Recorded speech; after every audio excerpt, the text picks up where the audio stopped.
Assalamualaikum warahmatullahi wabarakatuh. Alhamdulillahi rabbil umat sati khadikan berhentinya sebab air kemusati najat rahman rabbi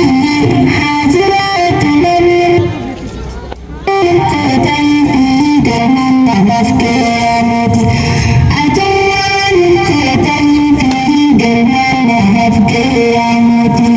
Assalamualaikum jannati semuanya hanya mesti tikafku dan kesemerti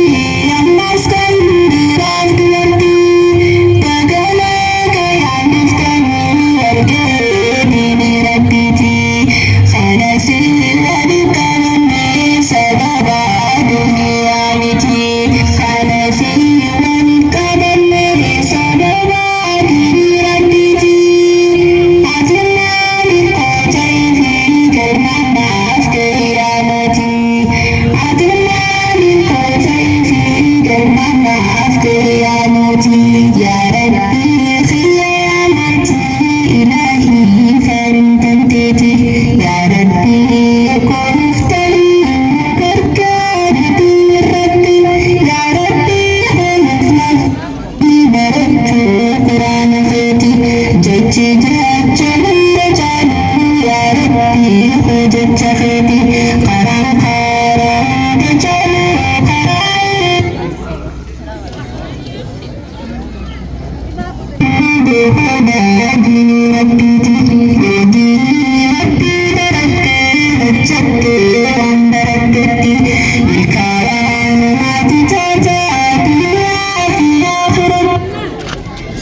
bira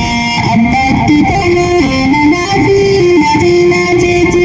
ajollaa hirkootanii fi galmaan naaf gahiyaa mooti ajollaa hirkootanii fi galmaan naaf gahiyaa mooti ankanii irraa barattee ustaazaan kiyya kunnooti majlisni jaaramee mul'achuus baatus lafatti nuti jaarraniiti jirraa qaamaa fi qalbii keessatti abadu akkatti naftuu silaayis numa dabarti inshaallah mul'isuuf kennaa zaahiraanis lafarratti yaa rabbii koonuuf dilladhu dhihaadhaa dillachuu deebi galmaan naaf gahiyaa mooti ajollaa hirkootanii fi galmaan naaf gahiyaa mooti duraayee namirreessinee harka wal qabne irranuuf dabree waan balleessine